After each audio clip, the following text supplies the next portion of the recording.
Guru. Jai Guru Keith. Yeah. Jai Guru Ki.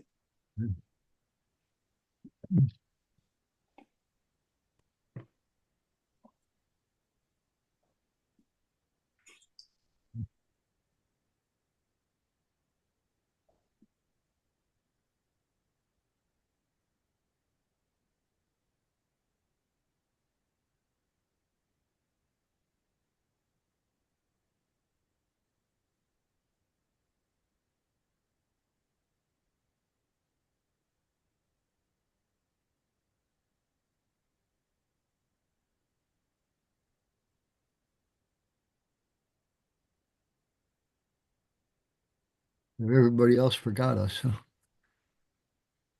Indeed. Mhm.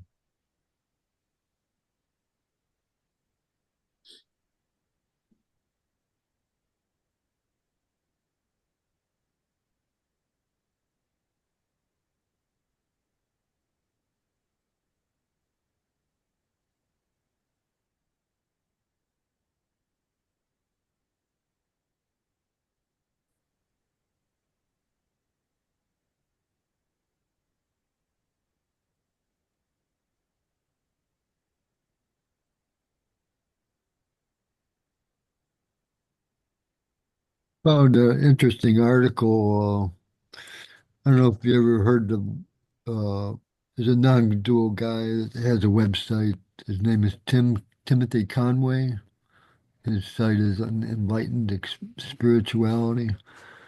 But he had a meeting with Nisargadatta. He was like searching all these different gurus and stuff, and he describes his it was about 10 days time with Nisargadatta in pretty good detail, and all the questions he asked and what Nisargadatta said. And anyway, the name of the article was Nisargadatta Maharaj, My Recollections. That's the name of my recollections of Nisargadatta. And so I just thought I'd mention that. Okay.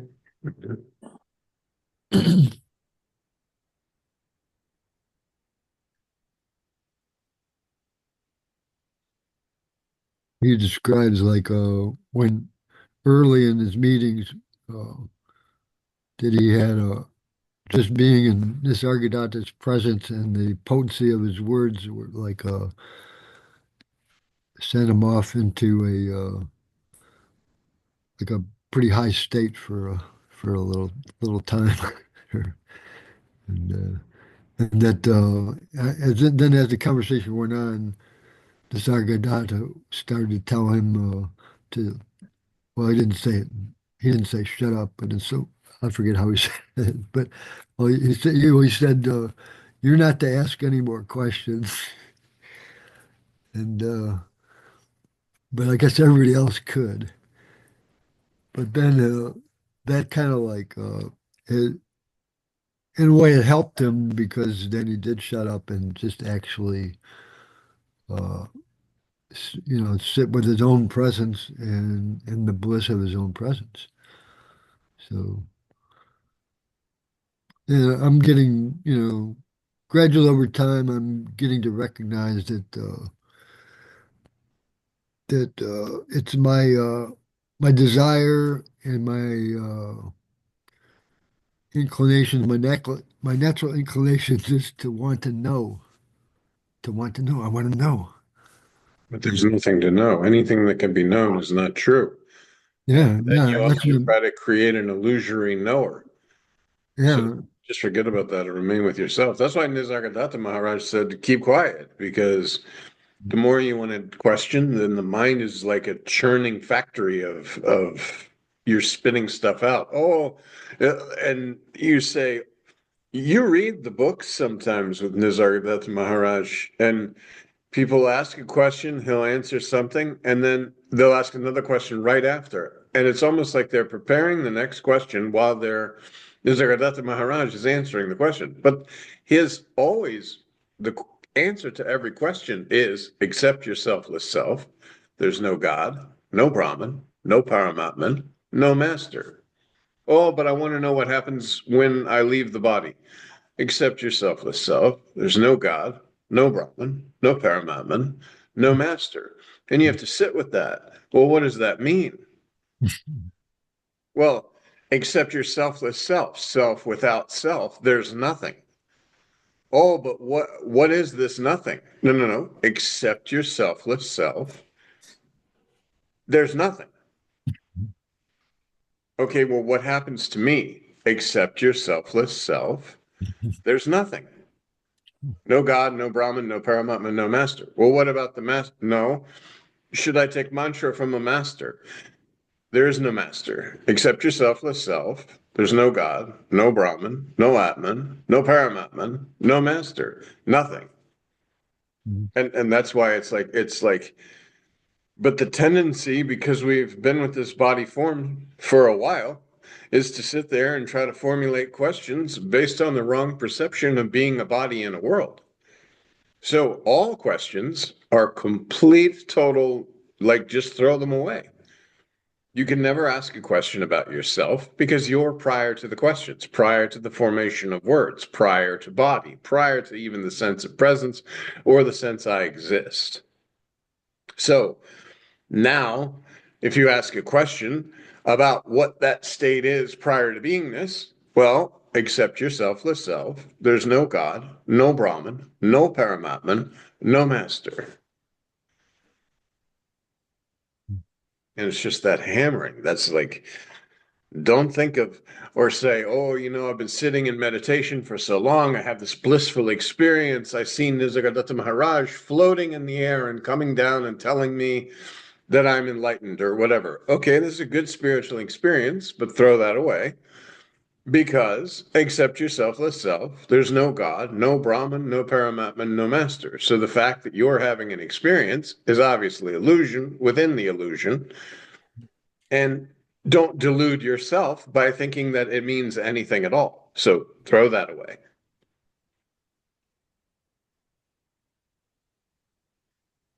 Well, experience ends, there you are. Because accept your selfless self. There's no God, no Brahman, no Paramatma, no master. Nothing. We tend to think that experiences are lasting or they have some kind of reality to them. Experiences are total, who cares? Like, because you're using a body to experience. Prior to the concept of body, there was no experience, no experiencer. So any experience, Maharaj is generous, saying they're progressive steps. And that's only because if you just insult, it'd be very insulting to say, yeah, you're beautiful, because people will come and they'll be like, oh, I've been meditating and I go into this place and I feel the presence and the angels and all this sort of stuff. And Maharaj, basically, he's like, okay, this is a nice experience, progressive step. Instead of saying, please stop wasting your time trying to pretend in the illusory world like anything matters. And just please remain with your selfless self. Please just be with you always. Oh, but I have this experience. No, no, no. Please just keep quiet. As Nisargadatta Maharaj said, it's like, don't ask questions. Don't talk about your experiences. Don't think that anything that you can say, do, or think matters even a tiny little bit for your spirituality. And that's why Maharaj says your spirituality is totally separate from your routine life. They're not conflicting. You say, oh, I have to eat only sattvic foods. I can only eat vegetables. I have to be a non-meat eater. So I'm creating this concept, believing in this concept, and performing this concept as if it means something. Don't give meaning to illusory concepts. Even you go see the guru says, there's no difference between you and me. That's to eliminate the concept that you're going to go see a guru. And that's why he says, see yourself as formless, see the master as formless, and there's no separation. Who's going to who?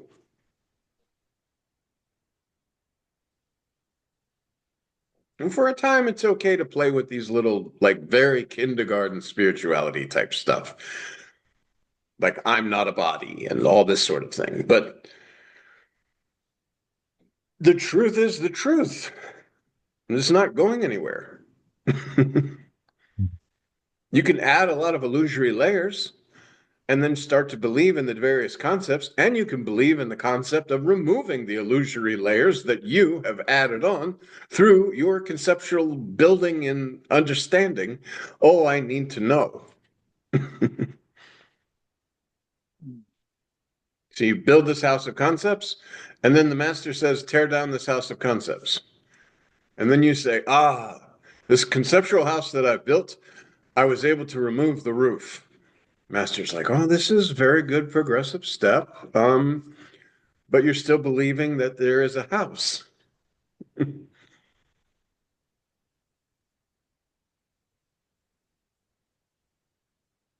And this could go for like somebody might think, oh, oh, Keith, he's been on a spiritual journey for a long time. He must know better than I do.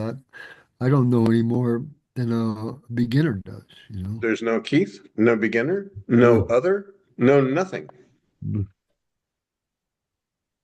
If you know yourself in a real sense, there's absolutely nothing. Who knows what? There is no nothing. In your dream tonight, you have a very wise man, and all the people come, oh, this man is so wise. Then you wake up. Where'd this wise man go? And what was he espousing? He was espousing things within your dream that have no relevance outside of the concept of dreaming.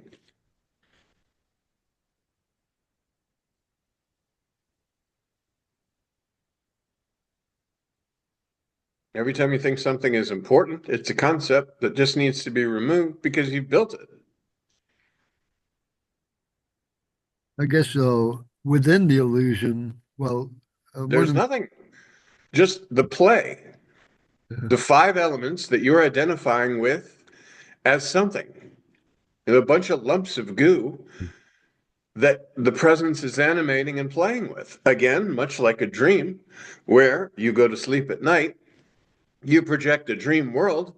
A bunch of elements are together in your dream. You've imagined them to be together. You've imagined them speaking and talking and doing these various things and all these activities. You wake up and you know it's not true. and since none of them last, any concepts or even what seems to be good within the illusion, that doesn't last either. So Well, the only concepts that last are the ones you believe in. yeah. It's all lies and falsehoods, but you believe in certain things and you don't believe in other things, and therefore you enhance the concept. That's why Nisargadatta Maharaj says about, I think it was Modi, he talked about an I am that, where he presented to the two brothers, these ideas, and the one guy is just closing it down and said, no, there's nothing in here because they don't relate to his concepts. His concepts do not correspond with what Maharaj is espousing. So he says, this is just nonsense. But the other one had a little bit more open mind and said, oh, there might be something here. Because if you're given a concept and you say, oh, I agree. Well, but it is a concept. It is false. So now you're trying to give validity to a false concept and somehow say, okay, I believe this concept to be true. So And in that then the guru eventually says, remove this concept.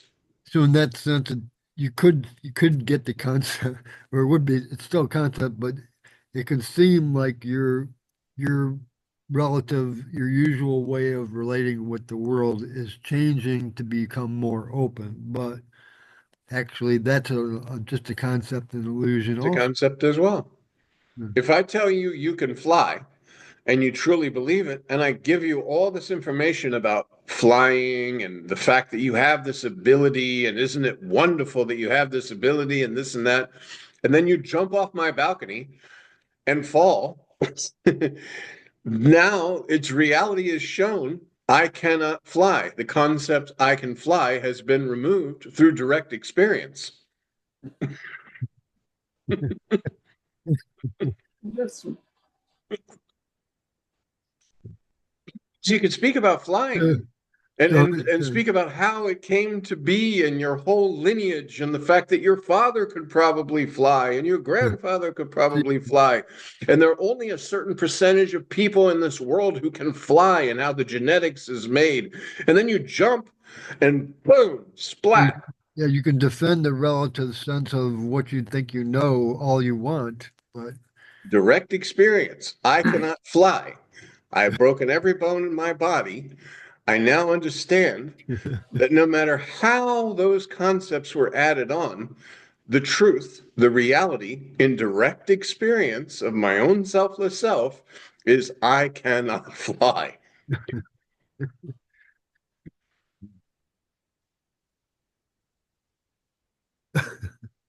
Just so as removing of a concept.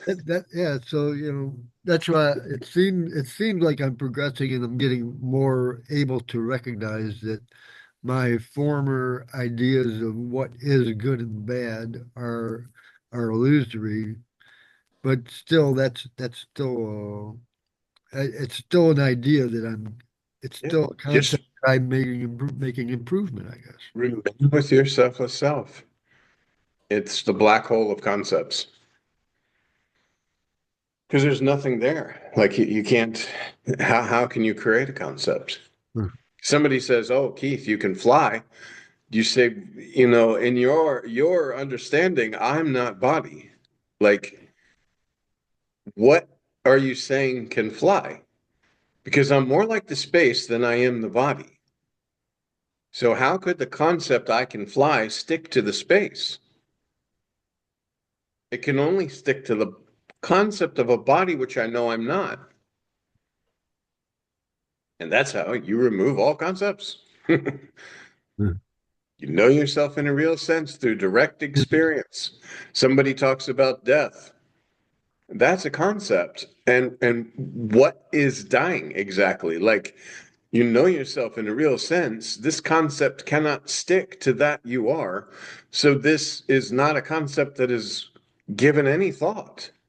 I am dying. There's nothing to how this doesn't make sense. So this is discarded. You say, "Oh, you have cancer." Oh, but I know myself in a real sense. You don't have to go through this whole process of knowing. It's because you know yourself in a real sense that this concept of cancer cannot stick to that you are. Okay, the body form, this lump of five elemental goo, is having a disturbance because I can witness the weather and understand that at any given moment, the five elements have a disturbance. But I am not disturbed.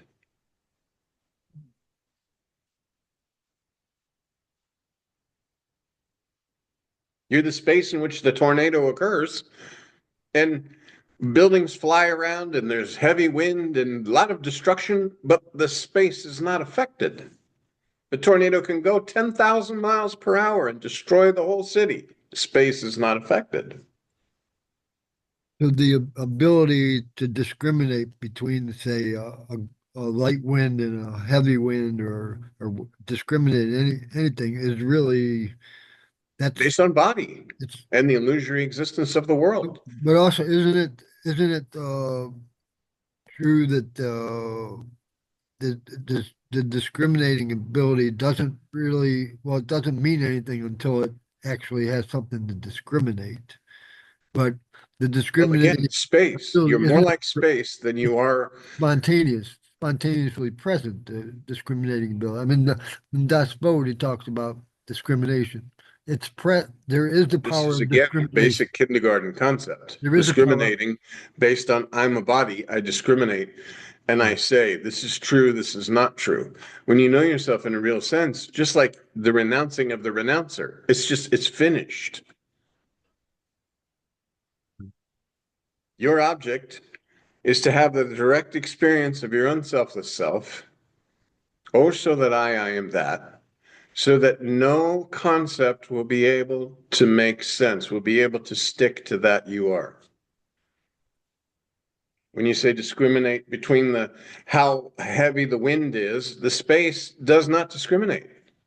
Even if the space were alive, it would not feel the wind. I'm still trying to make something out of nothing, I guess. Yeah, yeah. Well, and that's a concept. Yeah. But if we just knew ourselves as accept your selfless self, there's no God, no Brahman, no Paramatma, no Master, there'd be nothing to speak about. Because you just know. Again, no sticky concepts. There's nothing to stick them to. And then you say, oh, well, how am I supposed to live my everyday life if there's no way to have concepts stick? No, you use them and discard. Use and discard. Do your job, do your duties, take care of your responsibilities. But you know yourself in a real sense.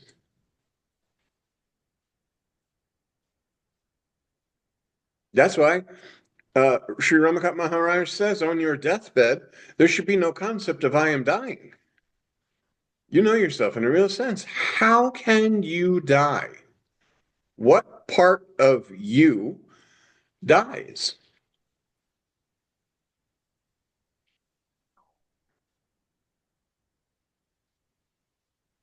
But I have a hard time thinking, well, that's not, if I think that that's me, would I, what doesn't die, if I think that that's me, then, that's just more, It's not thinking, it's direct experience. yeah,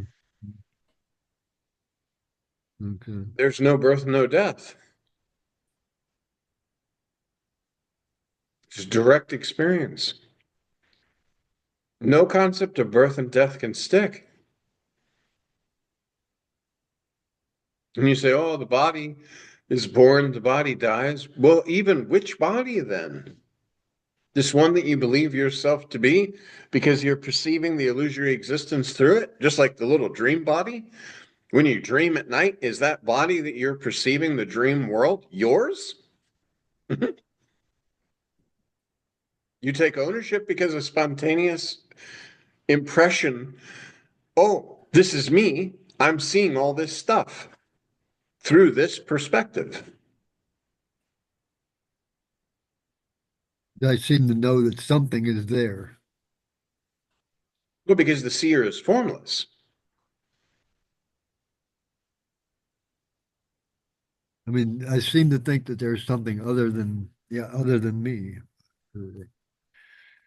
The seer is formless, and the concept that I am seeing is due to the fact that a body form of seeing is available, and you're identified with a dream body in within the dream. So you say, I'm seeing all these things. But it's like the space is using this body as a puppet to see inside the space. In the book I'm reading now, I forget the title of the book now. The last talks of is consciousness in the absolute. Was that the name of the Yeah, book? yeah. Consciousness and the absolute, the Uh, final talks of Srina's. And actually, that's in Kindle now. I yeah. was very happy to get that. That and Prior to Consciousness. And there was another one that just recently came out. So I added that to my morning reading. But go ahead, what were you going to say about it? He did mention that when the body or when the body is formed, some I'm not putting in exact words, but that uh, the self, the greater self, is in love with the the identifications and the form limits of form that it somehow loves and wants to make them last. He Because refers. it's the first time you understand the sense of existence. I exist as this. That's why Sri Ramakant Maharaj says when you pour water in the ants run. They naturally want to protect their bodies because the presence knows itself through the form of an ant. And because of the body, you sit there and say, oh, if the body is not there, then there's no knowing. And I'm afraid. That means I don't exist. But the knower exists. The sense of existence appears to that knower that exists but then believes because of the sense of existence is known through a body form, that when this body form is no more, I am not. This is not true. Yeah, it was, even all my life, I've always noticed that something fear is somehow linked to all my problems. But when you know yourself in a real sense, what is there to fear? Like, what can happen to you? We talked about before, the whole world could explode, all the people gone. It won't affect you at all.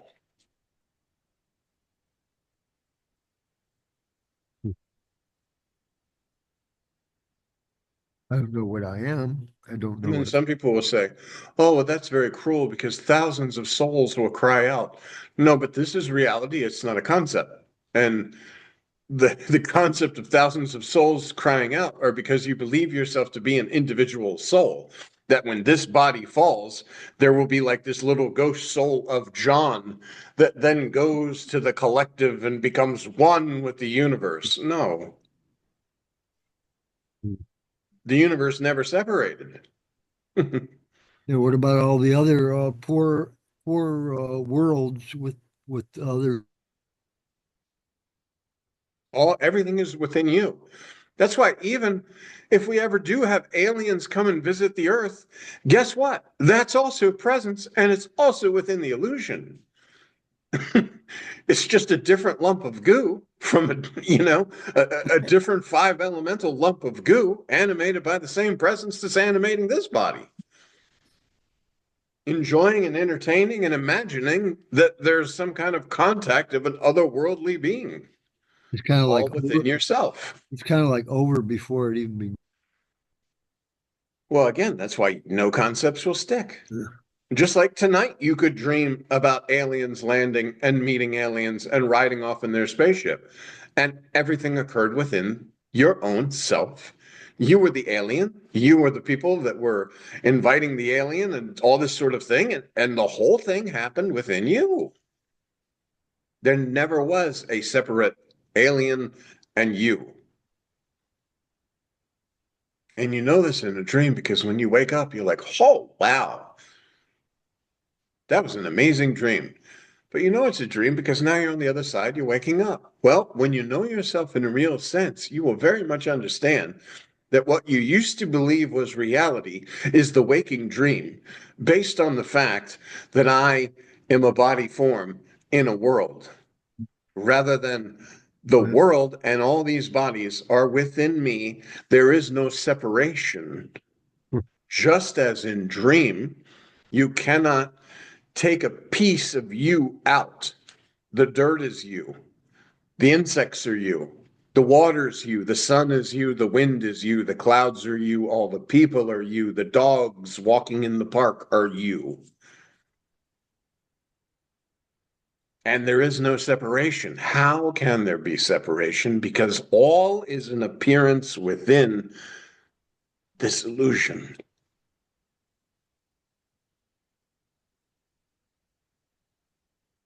And nighttime and waking, conscious dreaming, whatever you want to call it, is the same. There's no separation between the waking so-called dream and the nighttime sleeping so-called dream. Identification with the body and an action, I am sleeping, I am awake. But both are occurring within your own self. When you know yourself in a real sense, both are given up. They're seen as not true. That's why Ashtavakra, uh, talking about when I think it was Janaka, he said, "Am I a king dreaming that I'm a pauper, or a pauper dreaming that I'm a king?" And Ashtavakra, I think I'm saying it right, Ashtavaka, he said neither is true and both are true. And this is why, because dreaming and waking are the same. The concept is I'm dreaming, I'm awake. All these states have appeared, but they're appearing on your illusory your presence. And your presence itself is the first delusion. I exist. The knowledge of existence has appeared to the one that existed without knowledge of existence or lack of knowledge of existence. Neither matters. You are. Whether you know you exist or whether you do not know you exist, you exist.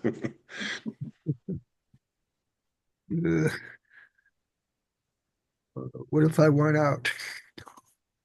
There's no out, and there's no you that can want to that.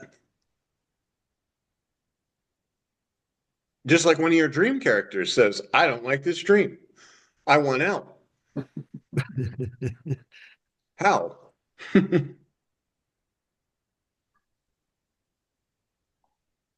Or one of the dream characters complains about suffering and wants to end it all. Do they go into another little sub dream? No.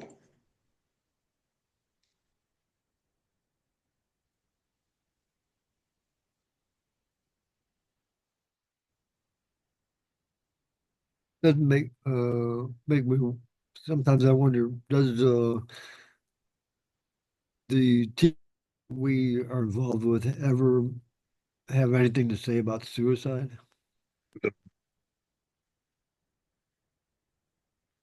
No deed, no doer. No one's dying. No Because one's I being know born. There's in no killer, no killing. in Buddhism, they say, do not commit suicide. They don't really, I don't know all the reasoning behind it, but they say it's a bad thing. Well, I mean, most religions say it's a bad thing, and you wouldn't want to end because again, now you've now see if you say, I am the doer, I am ending this existence, That's, then that's committing suicide this itself. formless doership is impressed. Uh-huh. That's why they say like leaving the body or whatever, and you have this thought that maybe it is a, but it's not you. It's like suicide. If somebody does commit suicide, it's like confirming, oh, it was me. And they knew that, and that was it, So Well, that's a big time sense of doership, no doubt. you know, But again, the space in the room does not and is not affected if 20 people come in the room and commit suicide. The space is not affected. They die natural causes. The space is not affected. There's people in the room. There's no people in the room. The space is not affected. The room is piled with boxes until there's absolutely not even a mouse can crawl in the room. The space is not affected. It doesn't become less space. And the whole building falls down, all the walls are gone. The space doesn't merge with the space. of course, a person that's or thinking about this, they might think I'm never gonna get what John's talking about. So Just continue to remain with your selfless self. We talked about before, the stage is very simple. Sit with yourself. Going to feel a subtle sense of presence. Begin paying attention, giving attention to the sense of presence in your meditation. Then, without meditation, you can give attention to the sense of presence. The sense of presence is going to feel like it's growing, but that's because you are kind of shrinking, so to speak. Now identify with the sense of presence rather than this body form. So now I've eliminated the whole world because I'm identifying myself as the sense of presence. If at all you want to compare yourself to sky or space, this formless sense of presence. So now I go about my everyday duties with this identification with a sense of presence. Eventually, which is a time-bound concept, but there will be a knowing, a dawning. Oh, so that I am that. I am the knower of this sense of presence, this subtle sense of presence that I've identified with. I know this. So whether that presence is there or not, I am. And that is now you know yourself in a real sense through direct recognition, direct experience. And now you know I cannot fly. That direct experience has come. I cannot die. I cannot be cut or burned, or if the world is there or not there, if the sense of presence is there or not there, I am. What about it's what there's a sense of bliss involved when recognizing. As you're identifying with the sense of presence, that's the spiritual intoxication, and it's kind of a gift. But it can be bliss can be very slight, mild, or it can be very strong. No, because no, bliss is not an attribute. Yeah. Well, in my experience, it seems like sometimes I feel it like really strong sometimes. That's only because you're directing your Just attention by towards the illusion or towards yourself. When attention is directed towards yourself in the beginning, you will have this selfless self intoxication. And once even this identification with the sense of presence, which is the bliss occurs on the presence, when this identification with the sense of presence is no more, then there's no bliss, no nothing, just the absence of everything. And now you just do your job, do your duties, take care of your responsibilities, and you are that. Something happens. Oh, this terrible thing is happening. Oh, there's a war over here or that war over there. Okay, within the illusion. But you've already woken up. You know it's a long dream. The long dream, because the body form is available, the sense of presence, the sense of existence is there, but it is a long dream. So tonight you dream that China and Russia are nuking the United States. And then you wake up, just a dream. When you know yourself in a real sense, no matter anything occurring within the illusion, you know it's just a dream. A dream like, don't sit there and say it's a dream, because that again is a concept. Because prior to body, there was no concept of dream. And except your selfless self, there's no God, no Brahman, no Paramountman, no master, nothing is there.